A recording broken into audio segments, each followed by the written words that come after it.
بہرحال امام ابو حنیفہ رحمہ اللہ کہتے ہیں کہ ہر صورت میں پھل جو ہے وہ بیچنے والے کو ہی ملے گا، اور ایک اور امام ہے امام ابن ابی لیلہ، وہ کہتے ہیں کہ ہر حال میں پھل خریدار کو ملے گا۔ تو بہرحال یہ دونوں انتہائی ہیں، اور یہ حدیث ان دونوں پر حجت ہے۔ یہ حدیث اس کے دونوں کے خلاف ہے، دونوں موقف جو ہیں، امام ابو حنیفہ کا بھی اور امام ابن ابی لیلہ کا بھی۔ تو صحیح یہ ہے جو یہ صحیح حدیث میں جو ہے کہ اگر شرط لگا لی جائے تو پھر لینے میں کوئی حرج نہیں، اور اگر شرط نہیں تو پھر مال بقیہ جو اضافی ہے وہ مالک کا یعنی بیچنے والے کا ہوگا۔ واللہ اعلم۔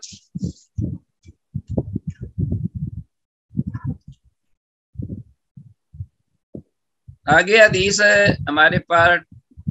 2876 ہے 2876۔ وان جابر، جابر رضی اللہ عنہ سے روایت ہے، انہ کان یسیر علی جمل لہ، کہ وہ جابر رضی اللہ عنہ خود کہتے ہیں کہ وہ چل رہے تھے، جا رہے تھے، انہ کان یسیر علی جمل، اپنے علی جمل لہ، اپنے اونٹ پر، علی جمل لہ جو ان کا اپنا اونٹ تھا، قد آیا، تحقیق وہ تھک چکا تھا چلتے چلتے، قد آیا، فمر النبی، حدیث بڑی معروف ہے اور بڑی بہت اس میں بڑے مسائل اس میں سے اخذ ہوتے ہیں۔ فمر النبی صلی اللہ علیہ وسلم، تو اللہ کے نبی صلی اللہ علیہ وسلم گزرے بہی، اس اونٹ کے پاس سے جو کہ چلتے چلتے جابر رضی اللہ عنہ کا اونٹ تھک چکا تھا۔ فضربہ، تو آپ صلی اللہ علیہ وسلم نے اس کو مارا، ہاتھ مارا ہوگا دست مبارک۔ فصارا، تو وہ چلنے لگا، سیرن، ایسا چلنا کہ لیسا یسیر مثلہ، کہ اس طرح کا وہ کبھی پہلے نہیں چلا تھا،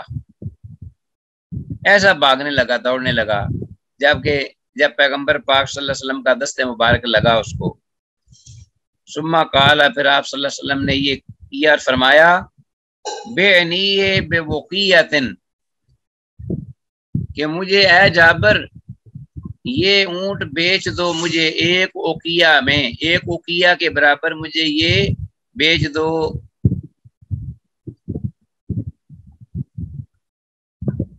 قالا، تو جابر رضی اللہ عنہ جو راوی ہیں حدیث کے، وہ کہتے ہیں فبعتہ، تو میں نے اس اونٹ کو آپ کے ہاتھوں بیچ دیا۔ فاستثنیت حملانہ الی اہلی، تو میں نے مہلت مانگ لی، فاستثنیت یعنی میں نے یہ مستثنا کیا، حملانہ اس پر بیٹھنا، الی اہلی اپنے گھر والوں تک۔ کیا مطلب کہ میں نے آپ کے ہاتھوں اس اونٹ کو بیچ دیا آپ کے کہنے پر، آپ کے ارشاد کے مطابق، لیکن میں چونکہ اس سفر میں تھا اور وہ اونٹ اکیلا میرے پاس تھا جس پر میں سوار تھا، تو میں نے یہ کیا کہ آپ سے مہلت لے لی کہ اللہ کے رسول صلی اللہ علیہ وسلم اونٹ تو آپ کا ہو گیا، لیکن مجھے یہ اجازت دیجیے کہ میں اس پر سوار ہو کر اپنے گھر والوں کے پاس گھر تک جا سکوں۔ فاستثنیت حملانہ، میں نے استثناء لے لیا، حملانہ اس پر بیٹھنے کو، الی اہلی اپنے گھر والوں تک۔ فلما قدمت، تو جابر رضی اللہ عنہ کہتے ہیں پھر جب میں آیا المدینہ، مدینہ پہنچا، اتیتہ بالجمل، تو میں آپ کے پاس اونٹ لے کر آ گیا، ونقدنی ثمنہ، تو آپ صلی اللہ علیہ وسلم نے مجھے اس کی قیمت ادا فرما دی، ونقدنی ثمنہ، میں نے اونٹ دے دیا، آپ صلی اللہ علیہ وسلم نے مجھے اس کی فوراً قیمت دے دی۔ فی روایت، اور ایک روایت میں یہ الفاظ ہیں، فاعطانی ثمنہ وردہ علیہ، کہ آپ صلی اللہ علیہ وسلم نے مجھے اس کی قیمت دے دی اونٹ کی، وردہ علیہ، اور وہ اونٹ بھی مجھے عطا کر دیا، میری طرف لوٹا دیا۔ سبحان اللہ، کیا اخلاق ہے میرے پیغمبر کا کہ آپ نے وہ قیمت بھی دے دی جابر رضی اللہ عنہ کو، کہتے ہیں مجھے دی آپ نے اس کی قیمت اور اس کو میری طرف لوٹا دیا، یعنی مجھے دے دیا اونٹ بھی۔ متفق علیہ۔ وفی روایت للبخاری، اور ایک روایت جو امام بخاری رحمہ اللہ نے اپنی صحیح میں ذکر فرمائی ہے، اس میں یہ الفاظ ہیں کہ انہ قال لبلال، کہ آپ بے شک آپ صلی اللہ علیہ وسلم نے بلال رضی اللہ عنہ سے یہ فرمایا، اقضی وزد ہو، کہ اس کی قیمت جابر کو دے دو اور بھی زیادہ دے دو، اور بھی زیادہ دے دو، قیمت اور بھی زیادہ دے دو۔ یعنی ایک وقیہ کے ساتھ معاملہ طے ہوا تھا نا، اوپر لکھا ہوا بے نیہ بے وقیتن، تو آپ نے فرمایا کہ اور زیادہ دے دو اس کو قیمت، فَأَعْطَاهُ وَزَادَهُ قِيرَاطًا، تو تب آپ صلی اللہ علیہ وسلم کے کہنے پر حضرت بلال رضی اللہ عنہ نے حضرت جابر رضی اللہ عنہ کو فَأَعْطَاهُ، وہ قیمت دے دی، وَزَادَهُ قِرَاطًا، اور ان کو زیادہ دیا ایک قرات۔ اور اس وقت قرات جو تھا وہ عزیز طلبہ وہ تھا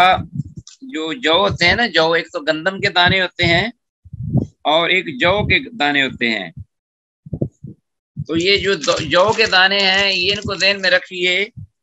تو یہ 4 دانے جو کے یا 5 دانے جو کے برابر ایک وزن تھا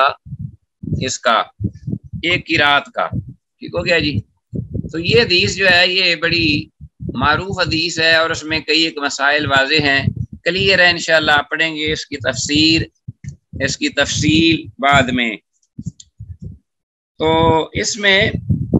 فَاسْتَثْنَيْتُ حُمْلَانَهُ إِلَىٰ أَهْلِي،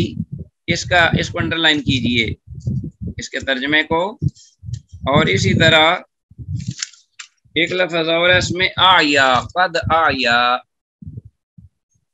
اس کا معنی تحقیق تھک چکا تھا، یعنی حضرت جابر کا اونٹ، اس کو بھی انڈر لائن کیجئے۔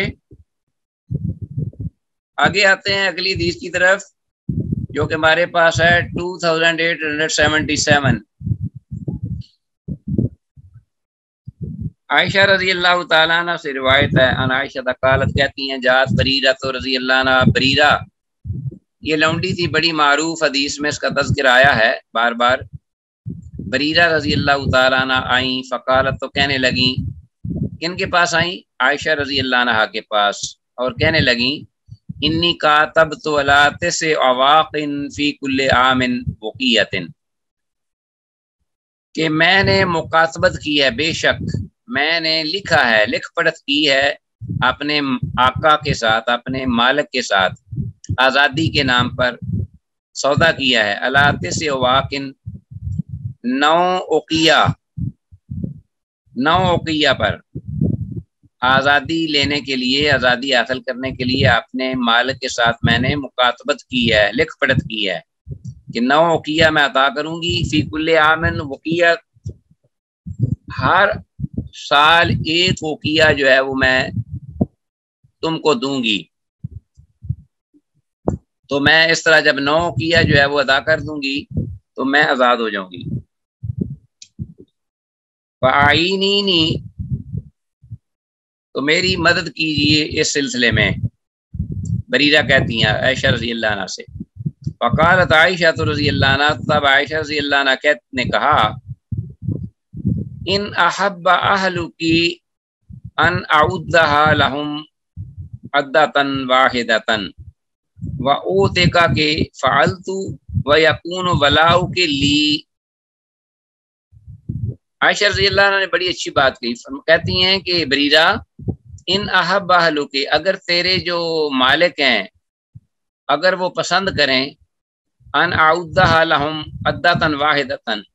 کہ میں ان کے لیے یہ سارا مال یا قیمت تیار کر کے انہیں یک مشت دے دوں، ایک ہی بار ادا کر دوں،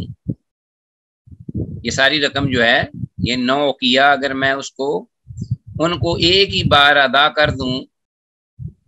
وَأُوتِکَ کے، اور میں تجھے آزاد کرا لوں، فعال تو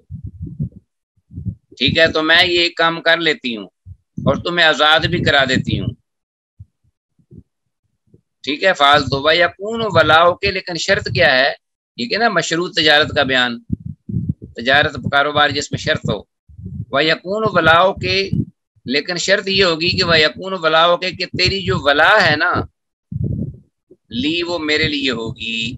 یعنی تیرے پاس جو مال ہوگا، تیرے دنیا سے رخصت ہونے کے بعد تیری کوئی مال، کوئی چیز جس کی تو مالک ہوگی، تو وہ پھر وہ میری ہوگی، اس کی میں مالک ہوں گی، وہ مجھے ملے گی تیرے فوت ہو جانے کے بعد۔ زندگی تک تم ان چیزوں کو بے شک تم استعمال کرو،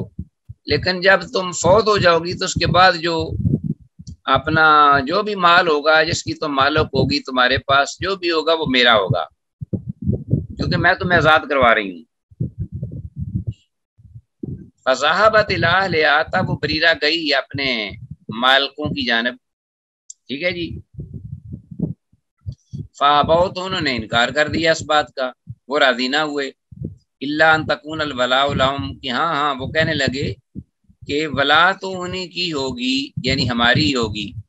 اگر وہ یکمشت بھی ہمیں قیمت ادا کر دیں اور تم آزاد ہو جاؤ تو تمہاری ولا، تمہارا مال تو ہمارا ہی ہوگا۔ فقال رسول اللہ صلی اللہ علیہ وسلم، تب اللہ کے رسول صلی اللہ علیہ وسلم نے فرمایا خذیہا وآتکیہا۔ اللہ کے رسول صلی اللہ علیہ وسلم کو پتہ معاملے کا چلا کہ حضرت عائشہ رضی اللہ عنہ نے یہ بات کہی ہے بریرہ کو آزاد کرانے کے لیے، تو مالکوں نے یہ کہا ہے، تو اللہ کے رسول صلی اللہ علیہ وسلم نے فرمایا خذیہا، لے لو اس کو، یعنی آزاد کراؤ اس کو، وآتکیہا، یعنی خذیہا، اس رقم کو حاصل کرو، وآتکیہا، اور اس کو آزاد کراؤ ان کے مالکوں سے۔ آپ رحمت للعالمین تھے تو آپ یہی چاہتے تھے کہ جتنی جلدی ہو سکے یہ آزاد ہو جائے۔ ثم قام رسول اللہ صلی اللہ علیہ وسلم فی الناس، پھر اللہ کے رسول صلی اللہ علیہ وسلم لوگوں میں آئے، فحمد اللہ، تو انہوں نے اللہ کی تعریف فرمائی، یعنی خطبہ، واثنا علیہ، اور اللہ جل شانہ کی ثنا بیان فرمائی۔ ثم قال، پھر فرمایا، اما بعد، اللہ جل شانہ کی حمد و ثنا کے بعد، فما بال رجال، کہ کیا ہو گیا ہے ان لوگوں کو، یشترطون، جو شرطیں لگاتے ہیں، شروطاً، ایسی شرطیں، لیست فی کتاب اللہ، جو اللہ کی کتاب میں نہیں، ما کان من شرط لیس فی کتاب اللہ فهو باطل، کہ ما کان، جو بھی ہو شرط، لیس فی کتاب اللہ، جو اللہ کی کتاب کے موافق نہیں، اللہ کی کتاب میں موجود نہیں، تو وہ باطل ہے، اور اس شرط کے ساتھ معاملہ کرنا بھی باطل ہے، سودا کرنا بھی باطل ہے۔ وَإِنْ كَانَ مِئَةَ شَرْطٍ، خواہ وہ 100 شرطیں ہی کیوں نہ ہوں تعداد میں، فَقَضَاءُ اللَّهِ أَحَقُّ، اللہ کا فیصلہ یہ زیادہ حق رکھتا ہے، یعنی اللہ کا حکم کہ اس کو مانا جائے، اس پر عمل کیا جائے۔ وشرط اللہ اوثق، اور اللہ کی شرط جو ہے وہ زیادہ معتبر ہے، زیادہ پختہ ہے، ٹھیک ہو گیا جی۔ وَإِنَّمَا الْوَلَاءُ لِمَنْ أَعْتَقَ، اور آپ صلی اللہ علیہ وسلم نے آخر میں یہ فیصلہ سنا دیا کہ بے شک ولا، حدیث طلبہ، وَإِنَّمَا الْوَلَاءُ لِمَنْ أَعْتَقَ، ولا اسی کو ملے گی، ولا سے مراد وہ مال ہے جو کہ غلام کا، جس کا مالک ہو، اور فوت ہونے کے بعد جو مال وراثت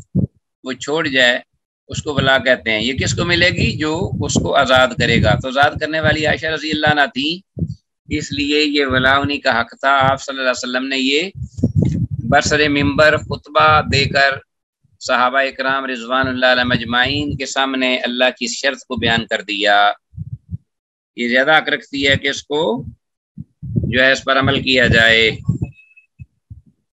ہاں جی، تو اب مکاتبت سے مراد مثلا ایک مالک اپنے غلام سے کہے کہ تو اتنی مدت میں اس قدر مجھے رقم دے دے تو پھر آزاد ہوگا، اسے مکاتبت کہتے ہیں۔ الولاء لمن اعتق کا مطلب ہے کہ وراثت کا حق آزاد کرنے والے کو ملتا ہے، اور ولا ایک شرعی حق ہے، اور آزاد کرنے والا اپنے غلام کا اسبا وارث ہوتا ہے۔ اسبات، ایک اصحاب الفروض ہوتے ہیں، ایک اسبات ہوتے ہیں، انشاءاللہ پڑھیں گے آپ اس کی تفصیل، ٹھیک ہو گیا جی۔ آگے حدیث نمبر 2878، آگے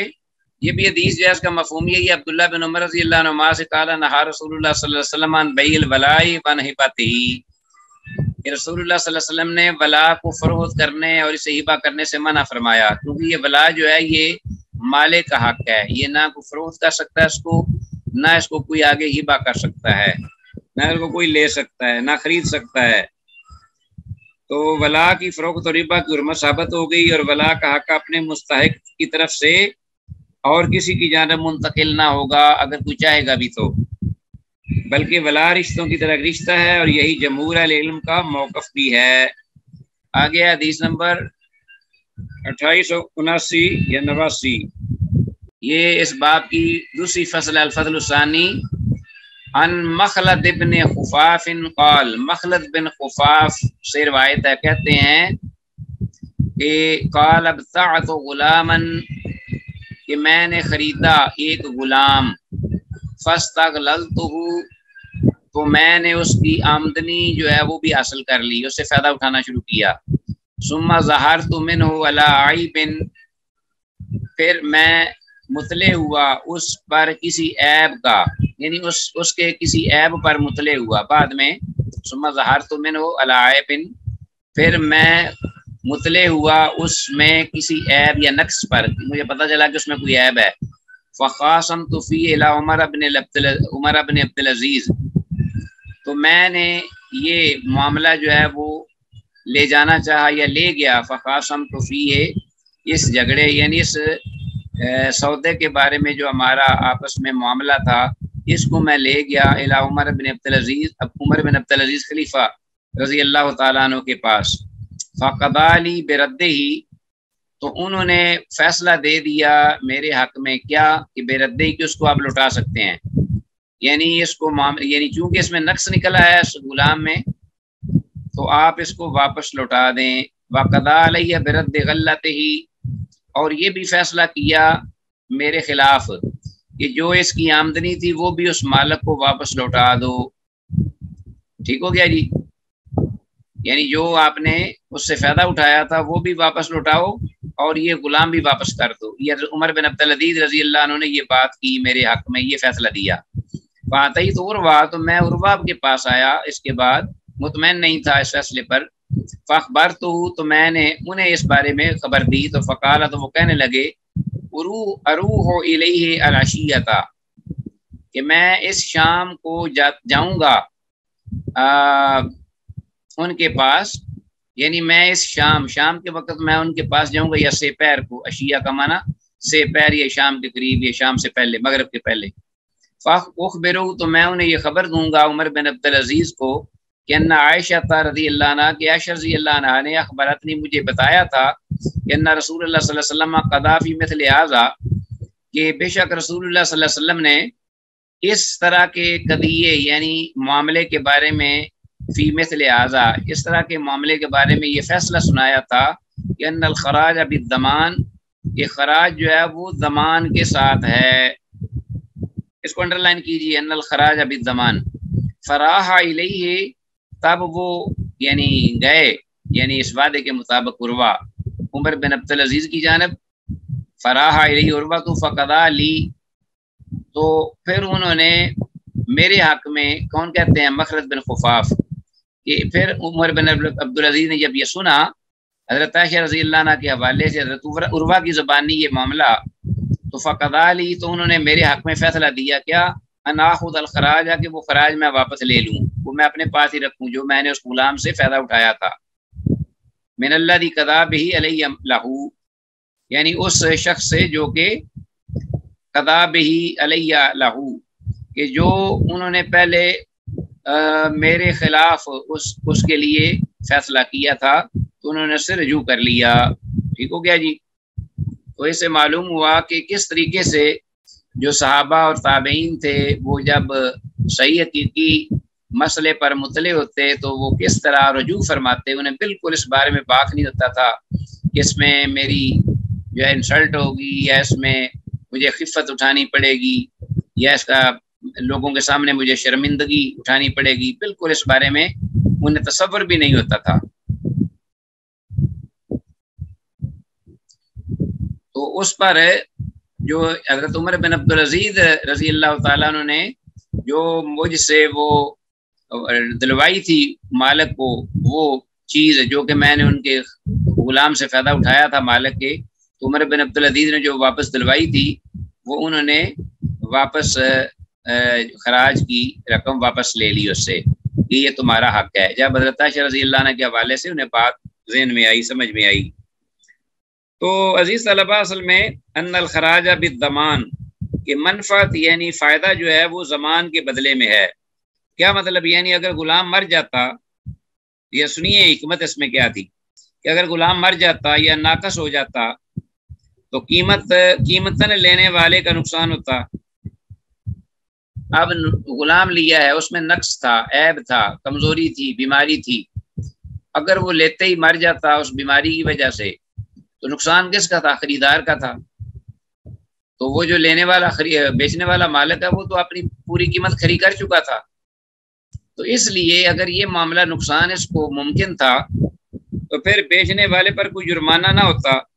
اب اگر فائدہ حاصل ہوا تو وہ بھی قیمتاً لینے والے کو ہی ملنا چاہیے. تو اگر کوئی فائدہ اس نے لے لیا غلام سے تو پھر یہ فائدہ اس خریدار کے لیے ہونا چاہیے، نہ کہ مالک کے لیے، کیونکہ نقصان جو ہے وہ بھی تو خریدار نے اٹھانا تھا کیونکہ اس کے اندر نقص تھا، اس لیے وہ واپس کر رہے تھے. بہرحال یہ چھوٹی چھوٹی چیزیں ہیں جس کے بارے میں شریعت نے ہمیں متنبہ کیا ہے. اور آج کے حدیث کی سبق یہ اپنا ہمارے لیسن کی آخری حدیث ہے غالباً، اس کو ہم پڑھتے ہیں، اس کے بعد انشاءاللہ کل تک کے لیے. وعن عبداللہ بن مسعود رضی اللہ عنہ قال قال رسول اللہ صلی اللہ علیہ وسلم، عبداللہ بن مسعود رضی اللہ تعالیٰ عنہ سے روایت ہے، وہ کہتے ہیں کہ رسول اللہ صلی اللہ علیہ وسلم نے فرمایا اذا اختلف البیعان کہ جب بیعان یعنی خریدنے والا، بائع فروخت کرنے والا، والمشتری اور خریدنے والا دونوں جب وہ مختلف ہو جائیں، یعنی ان کے اندر اختلاف آ جائے، اختلاف شروع ہو جائے، فالقول قول البائع تو جو قول ہوگا اہمیت کس کی ہوگی؟ فروخت کرنے والے یعنی بیچنے والے کی بات کی اہمیت ہوگی، اس کو ترجیح ہوگی. والمبتاع بالخیار اور خریدار کو پھر اختیار حاصل ہوگا. دونوں جو ہیں خرید و فروخت کرنے والے، ایک چیز کے بارے میں لین دین کرنے والے، اگر ان میں اختلاف ہو جائے تو جو معتبر بات ہوگی وہ بیچنے والے کی ہوگی، کیونکہ چیز اس کی ہے، وہ مالک ہے چیز کا جو کہ بیچ رہا تھا، اس لیے بات معتبر اس کی ہوگی. اور خریدار کو اختیار ہوگا بھی، چاہے اس کو لے ہو چاہے اس کو نہ لے. اگر اس کو اس میں اطمینان ہے، سکون ہے تو لے لے، اگر نہیں تو نہ لے. لیکن اعتبار جو ہے وہ فروخت کرنے والے کا ہوگا. امام ترمذی، ابن ماجہ، دارمی کی روایت میں ہے، فرمایا آپ صلی اللہ علیہ وسلم نے البیعان اذا اختلفا کہ جب دونوں بائع اور مشتری جب اختلاف کریں اپنے سودے میں، والمبیع قائم بعینہ اور وہ چیز جس کے بارے میں اختلاف ہوا ہے وہ اپنی اسی حالت میں قائم دائم ہے، موجود ہے ان دونوں کے درمیان. ولیس بینہما بینۃ اور کوئی ان دونوں کے درمیان کوئی واضح کوئی ثبوت بھی نہیں، دلیل بھی نہیں دونوں کے بارے میں، تو فالقول ما قال البالغ تو ایسی صورت میں، اختلاف کی صورت میں جو معتبر بات ہوگی وہ بائع کی ہوگی، جو بیچ رہا ہے اپنی چیز کو، جو مالک ہے چیز کا، وہ اس کی بات کو پریفرنس ہوگی، اس اہمیت ہوگی. او یترادان البیع یا پھر وہ بیع جو ہے وہ واپس کر دیں گے، وہ بات بیچنے والے کی موت پر ہوگی، یا پھر یہ ہوگا کہ وہ جو لینے والا ہے وہ اگر اس پر متفق نہیں یا اسے انکار ہے یا وہ مطمئن نہیں تو وہ بیع واپس کر دے. ٹھیک ہو گیا جی. تو عزیز طلبہ یہ جو روایت ہے یہ مرسل اور حدیث صحیح ہے. ٹھیک ہو گیا جی. حدیث روایت جو ہے یہ مرسل ہے لیکن حدیث صحیح ہے. حدیث میں الفاظ جو ہیں او یتردان البیع یا وہ دونوں بیع کو واپس کر دیں. تو اس سلسلے میں ائمہ کا کچھ اختلاف ہے، لیکن امام شافعی اور اہل حدیث کا عمل اسی حدیث کے مطابق ہے. کیا مطلب؟ کہ جب بائع اور مشتری، فروخت کرنے والا اور خریدنے والا، ان میں قیمت کسی چیز کی قیمت کے بارے میں اختلاف ہو جائے تو کس کی بات راجع ہوگی؟ جو کہ بیچنے والا ہے. تو بائع جو ہے اس کو قسم دیں گے، تو بائع کو قسم دیں گے، اور مشتری کو اختیار ہوگا خواہ وہ بائع کی قسم کے موافق راضی ہو کر بیع کو قبول کر لے، خواہ وہ خود قسم اٹھائے۔ اگر دونوں نے قسم کھائی اور وہ راضی ہو گئے تو خیر، معاملہ کلیئر ہو جائے گا، ورنہ قاضی اس بیع کو فسخ کر دے گا۔ واللہ تعالی اعلی وعلم بالصواب، وإلی اللقاء، ھذا ما عندی، واللہ اعلی وعلم بالصواب۔ السلام علیکم ورحمۃ اللہ وبرکاتہ۔